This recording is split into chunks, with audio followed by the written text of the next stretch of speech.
This is 5 days after we turned on the irrigation. As you can see, this was last Thursday we were here, and we adjusted the irrigation, turned it on. Major improvement in the drought stress of this lawn. As you can see over here, this was seriously drought stressed.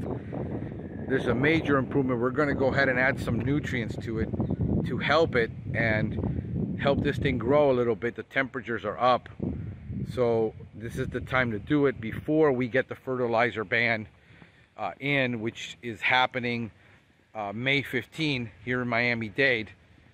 We have a fertilizer ban and we can't apply nitrogen, so we want to get some nitrogen in there to help this lawn recover, and some amino acids and some micronutrients to help it from the stress and deal with the stress issue.